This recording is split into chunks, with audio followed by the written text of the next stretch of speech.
Good morning friends. સ્પર્ધાત્મક પરીક્ષાઓ માટેના અગત્યના કરંટ અફેર્સ જોઈ લઈએ. આજની તારીખ છે 28 ડિસેમ્બર.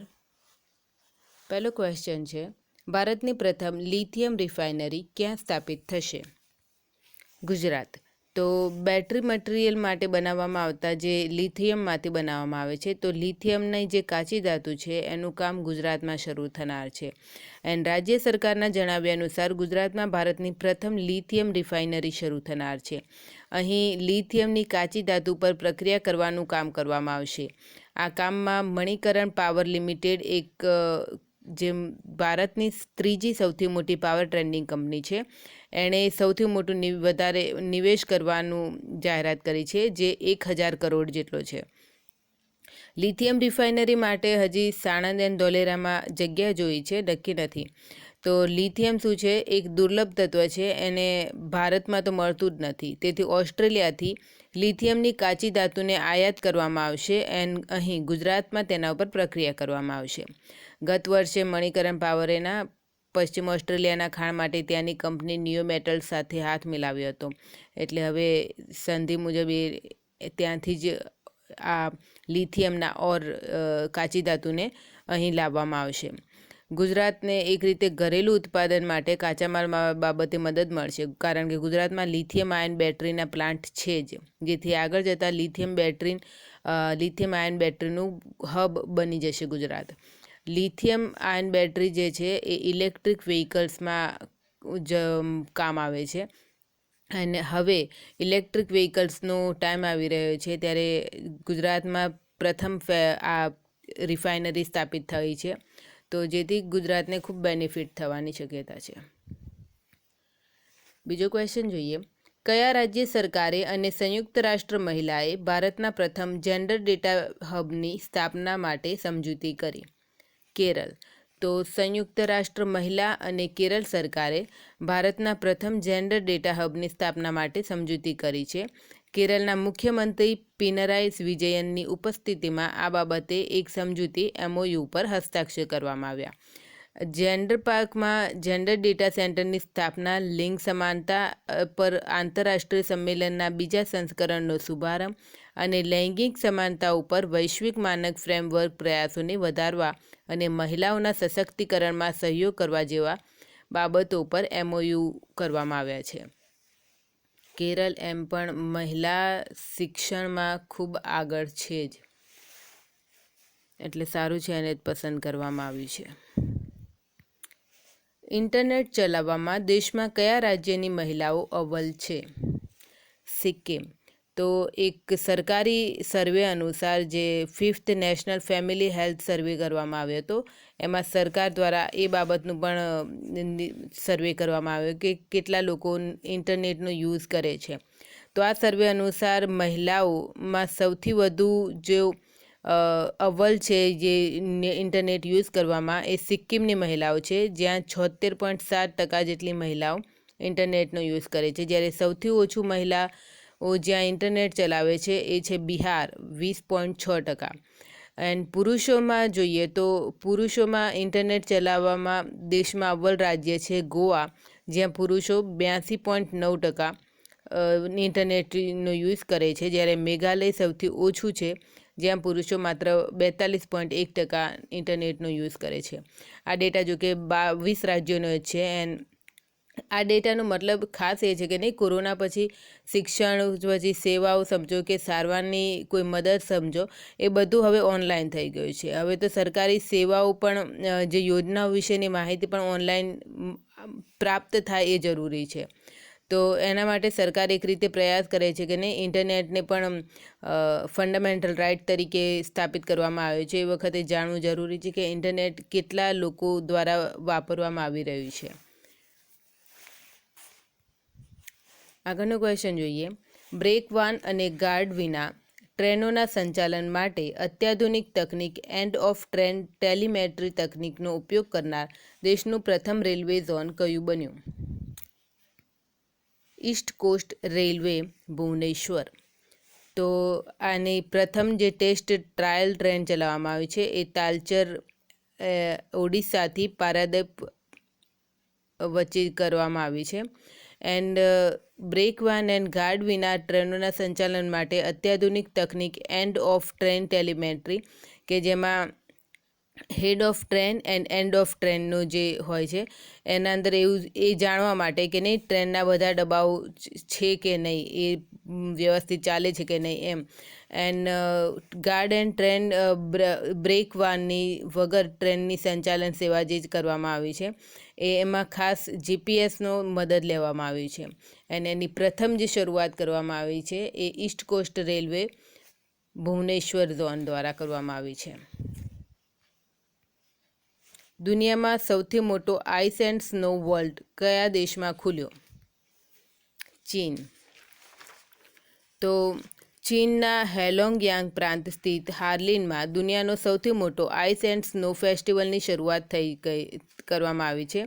18 દિવસની મહેનત બાદ 10,000 જેટલાથી વધુ કલાકારોએ દિવસ રાત મહેનત કરીને ખૂબ જ સુંદર મહેલો, મૂર્તિઓ અને અન્ય કલાકૃતિઓનું નિર્માણ કર્યું છે. શિયાળામાં મોટી સંખ્યામાં પર્યટકો આ આઈસ સિટીના નામથી પ્રખ્યાત ચીનના હાર્લિન શહેરમાં આ તહેવારને એક રીતે દેખવા માટે આવી પહોંચે છે. આ ફેસ્ટિવલની શરૂઆત 1985થી કરવામાં આવી હતી અને 21 વાર અત્યાર સુધીમાં આયોજિત થઈ ચૂક્યો છે. ચીનમાં અત્યારે આ શહેરમાં -35 જેટલું તાપમાન રહેતું હોવાથી જે બરફથી આ કલાકૃતિઓ બનાવવામાં આવે છે એ લાંબો સમય ટકી રહે છે. દર વખતે ખૂબ મોટી સંખ્યામાં પર્યટકો આવે છે, પરંતુ આપણે કોરોનાની સ્થિતિને ધ્યાનમાં રાખીને વિશ્વના ઘણા દેશો આ બાબતેથી દૂર ભાગે છે ચીનથી જ, તો આ વખતે ઓછી સંખ્યા છે.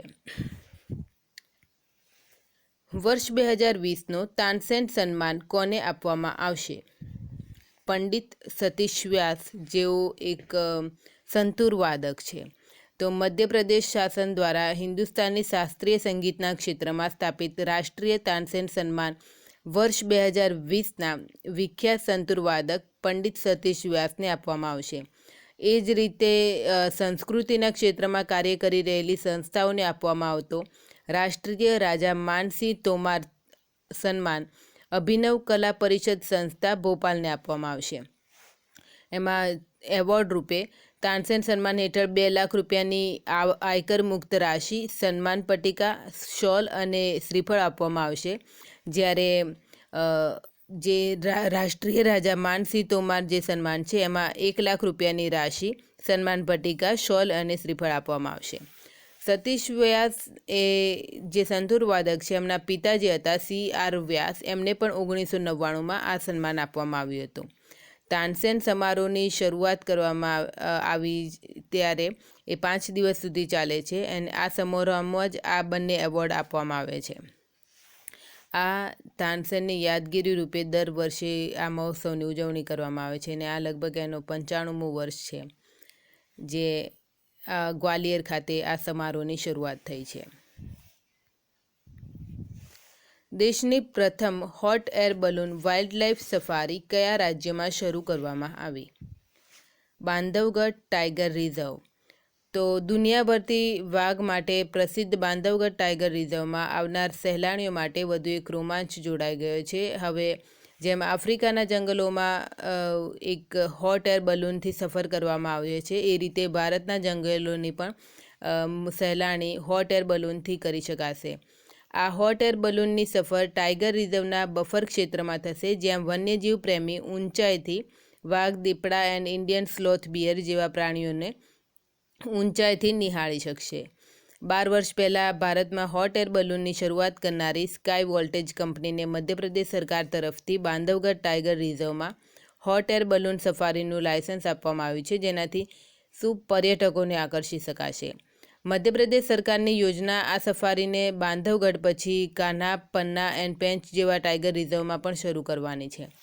જૈવ આરક્ષિત જે ક્ષેત્ર છે એમાં બહુલક્ષી આરક્ષિત ક્ષેત્ર હોય છે. એમાં વિશિષ્ટ પારિસ્થિતિક તંત્રને યુનેસ્કોના મેન એન્ડ બાયોસ્ફિયર યોજના હેઠળ આંતરરાષ્ટ્રીય માન્યતા આપેલી હોય છે, જેમાં 1 કે તેથી વધુ રાષ્ટ્રીય ઉદ્યાનો પણ હોય છે. એન્ડ વન્યજીવ અભયારણ્ય છે એ ભારતના જે 1972નો કાયદો છે એના હેઠળ રાજ્ય દ્વારા ઘોષિત કરવામાં આવે છે. એમાં ખાસ પ્રકારની કોઈ જાતિને સંરક્ષણ આપવામાં આવે છે. એન્ડ નેશનલ પાર્ક હોય છે એને એક કોઈ ખાસ ક્ષેત્રને સંરક્ષણ આપવામાં આવે છે, જેમાં ચરાણ માટે કે શિકાર માટે તો બધી જગ્યાએ પ્રતિબંધ જ હોય છે, પણ ચરાણ માટે પણ પ્રતિબંધ હોય છે. આ એક ખાસ સુરક્ષિત ક્ષેત્ર હોય છે જેમાં સ્થાનિક પશુ પક્ષી કે પ્રાણી કે મૂળ નિવાસી જે છે એમને સંરક્ષણ આપવામાં આવે છે. એન્ડ બફર ઝોન હોય છે એ એવો જ એરિયા હોય છે જે અંદરના કોર એરિયાની આસપાસનો એરિયા છે કે નહીં, જ્યાં થોડું લિંક કરતા હોય. તો આ ક્ષેત્રમાં જે અંદરની જે મેન કોર જે હોય છે એને સંરક્ષણ કરવાનો એક રીતે પ્રયાસ કરવામાં આવે છે. તો આ બફર ઝોનમાં ચરાણને એ છૂટછાટ હોય છે, શિકાર પર પ્રતિબંધ હોય છે. તો અહીં આ બફર ઝોનમાં આ હોટ એર બલૂન દ્વારા સફારીની જે સહેલાણી કરી શકાશે. આગળનો ક્વેશ્ચન જોઈએ. ટેબલ ટેનિસમાં પેડલનો ઉપયોગ કરીને 1 કલાકમાં સર્વાધિક 9,512 ઓલ્ટરનેટ હિટ કરવાનું ગિનીઝ વર્લ્ડ રેકોર્ડ કોણે બનાવ્યો? હરિકૃષ્ણન. તો મહારાષ્ટ્રના લાતુરના જે 14 વર્ષના એક છોકરો છે એણે 9,512 ઓલ્ટરનેટ હિટ કર્યા, એટલે કે ટેબલ ટેનિસ પેડલનો ઉપયોગ કરીને 1 કલાકમાં 9,512 ઓલ્ટરનેટ હિટ કરીને ગિનીઝ બુક વર્લ્ડ રેકોર્ડ બનાવ્યો છે. તો પી હરિકૃષ્ણ એ માત્ર 9મા ધોરણમાં ભણતા રાજા નારાયણલાલ લાહોતી ઇંગ્લિશ મીડિયમ સ્કૂલના વિદ્યાર્થી છે. તેમણે જે અગાઉનો 1,000થી વધુ ઓલ્ટરનેટિવ હિટનો રેકોર્ડ એ તોડ્યો છે અને એમના સન્માન માટે એમના શાળા તરફથી એમનું સન્માન કરવામાં આવ્યું હતું. હિમાચલ પ્રદેશ સરકારે જબરદસ્તી ધર્માંતર કરાવવા ઉપર કેટલા વર્ષની સજાની જોગવાઈને મંજૂરી આપી છે? 7 વર્ષ. તો હિમાચલ પ્રદેશે ધર્મની સ્વતંત્રતા કાનૂન 2019ને 18 ડિસેમ્બરના રોજ રાજ્યના ગૃહ વિભાગ દ્વારા અધિસૂચિત કરી દેવામાં આવ્યું છે, જે 2006ના કાયદાની જગ્યા લેશે, જેને વિધાનસભાએ રદ કરી દીધો છે. તો હિમાચલ પ્રદેશે સરકારે જબરદસ્તી ધર્માંતર કરાવવા બદલ 7 વર્ષ સુધીના સજાની જોગવાઈને મંજૂરી આપી દીધી છે. હમણાં ઉત્તર પ્રદેશ રાજ્ય દ્વારા પણ જબરદસ્તી કે ધોખાધડીથી ધર્માંતરણ વિરુદ્ધ એક અધ્યાદેશ અધિસૂચિત કર્યો છે, જેમાં તેમણે 50,000નો દંડ અને 10 વર્ષના કેદની જેવી સજાઓની પણ જોગવાઈ કરી હતી. તો હવે મોટા રાજ્યો તો આ બાબતે લવ જિહાદ બાબતે કાયદા બનાવવા લાગ્યા છે. જોઈએ હવે આગળ શું થાય છે. યુરોપિયન યુનિયન છોડનાર પહેલો દેશ કયો બન્યો? બ્રિટન. તો બહુ લાંબા ટાઈમથી આની ચર્ચા ચાલુ રહી છે, બ્રેક્ઝિટ ક્યારે થશે. તો બ્રેક્ઝિટ થઈ ગયું હવે તો. બ્રિટન જનમત સંગ્રહ બાદ જાન્યુઆરીમાં યુરોપિયન સંઘથી ઔપચારિક રીતે અલગ થઈ જશે. પોસ્ટ બ્રેક્ઝિટ ટ્રેડ ડીલ નક્કી થઈ ચૂકી છે. બ્રિટન આમ તો 2016માં જ યુરોપિયન સંઘથી અલગ થઈ ગયું હતું, પરંતુ ઔપચારિક રીતે તે જાન્યુઆરીમાં યુરોપિયન સંઘથી અલગ થશે. આ બાબતની બ્રિટિશ પ્રધાનમંત્રી બોરિસ જોન્સને ટ્વીટ કરીને જાણકારી આપી. તેમણે જણાવ્યું કે યુરોપિયન સંઘથી અલગ થયા પછી પણ બ્રિટન યુરોપનું પ્રથમ નંબરનું બજાર બની રહેશે. દ્વિતીય વિશ્વયુદ્ધ પછી પુનઃનિર્માણના ભાગરૂપે પેદા થયેલું આ હાલાતો પછી રાજનીતિક અને આર્થિક રીતે યુરોપિયન સંઘથી અલગ થનાર બ્રિટન એ પ્રથમ દેશ બનશે કે એમણે વિચાર્યું કે નહીં, યુરોપિયન સંઘથી અલગ રહીને પણ તેઓ સારું એવું માર્કેટ કરી શકે છે અને એમને થોડું એક ગ્રુપમાં રહેવાથી તેઓ પોતાને થોડું નહીં ગૂંગળામણ અનુભવતા હતા. તો હવે એમણે અલગ થઈ જવાનો નિર્ણય લીધો અને હવે તો જાન્યુઆરીમાં તો કન્ફર્મ અલગ થઈ જ જશે. 2016થી એક રીતે નહીં ગૂંચળો થઈ ગયો છે, થવું છે નહીં થવું. તો હવે તો કન્ફર્મ જ છે કે થઈ જશે. તો આજના માટે આટલું જ. Thank you.